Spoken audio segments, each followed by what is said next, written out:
So we're revising for exams, that means it's taking the biz time, and in this video we're going to investigate the topic of how we might offer financial incentives to motivate our workforce.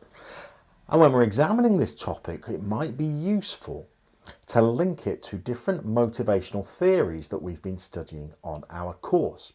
So if we've been learning about theories such as Hertzberg's two-factor theory, we'll know that Hertzberg believed that pay was not a factor that motivated staff. It was just that a lack of pay may be what he referred to as a hygiene factor, something that might provoke dissatisfaction.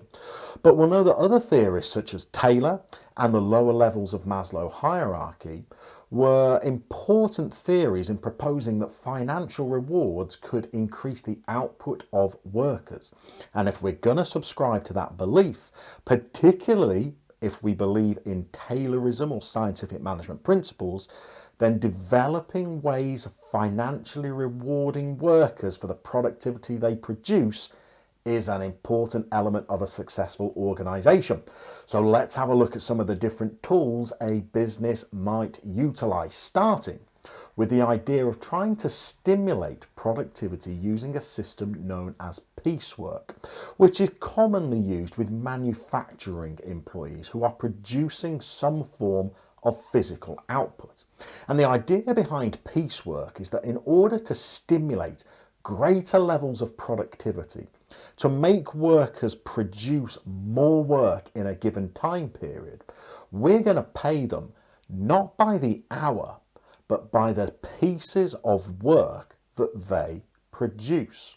So we're really stimulating workers to want to produce as quickly as possible, because the more work they get done, the more they will directly financially benefit from those greater rates of productivity.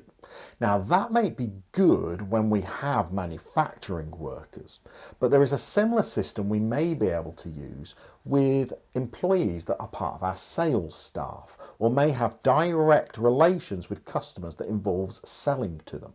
And that system is known as commission.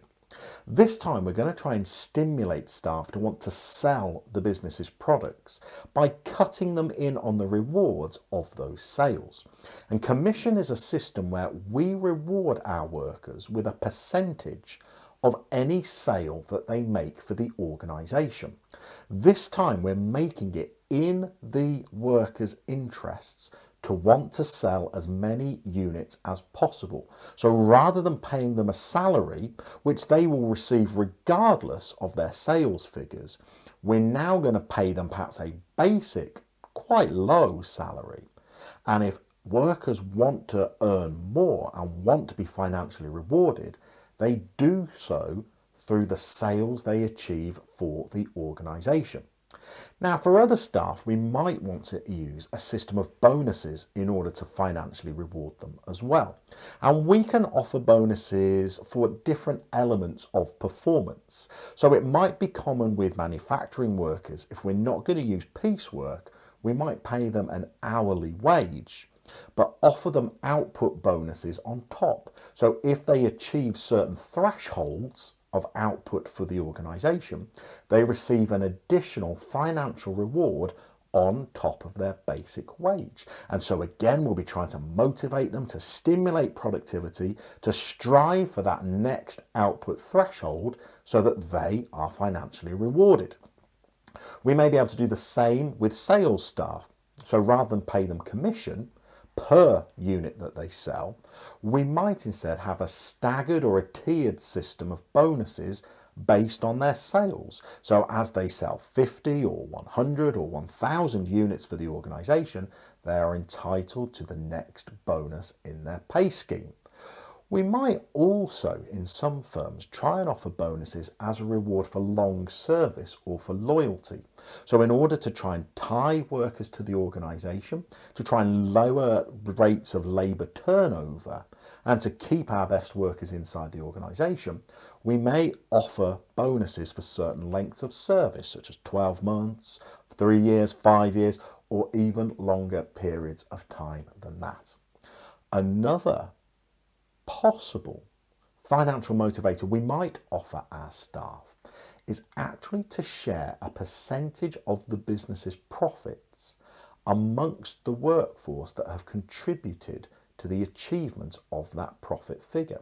And this is used by some quite famous organisations in the UK, such as the John Lewis Partnership, who for their Waitrose and their John Lewis staff dedicate a certain proportion of the profits each year that is divided up amongst all of the workforce, regardless of their position in the organisation, based on how many hours they have worked for the organisation during that profit period. Now, this might be very motivational because workers are constantly striving towards giving their best for the organisation, providing the highest level of quality, the very best customer service, because they know that those measures link to profits. And the greater the firm's profits, the bigger the kickback will be for them at the end of the financial period. But there is a question mark attached to profit sharing, and that is whether it is as effective at motivating staff throughout all periods of the year. Yes, it might be that in the months directly leading up to the announcement of the firm's profits, staff may become very, very focused on the profits of the organisation and feed that into their productivity and their customer service and their performance. But whether in the months directly after the latest round of profit sharing, staff will be so in tune with the needs of the organisation to keep profit levels high is open to question. Perhaps a more sophisticated, slightly more intricate method of financial motivation is what's known as performance-related pay. And this is where we use a system of appraisals or performance reviews to set targets for our workforce. We will meet with them periodically, perhaps just annually, perhaps more frequently than that. And we will set targets which, if achieved, will entitle the employee to some form of pay progression. That may be a bonus for achieving their targets, or it may be reaching the next level up of the company's pay structure. Now, this time we can actually link people's pay to the achievement of targets that their line manager has set for them. But again, there may be a question mark attached to the effectiveness of this method.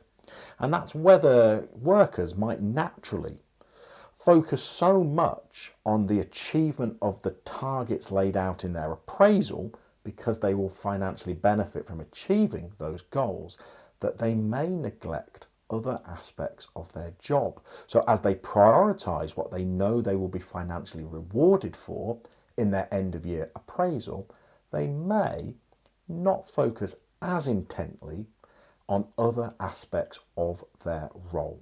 So we've got all of those different methods of financial motivation. Our willingness to use them will depend to some extent on which motivational theories people inside the organisation are subscribing to, but that's another important topic for our revision. It's one that's frequently examined each summer. Hopefully that video will help you, and we will see you very soon for some more Taking the Biz tutorials.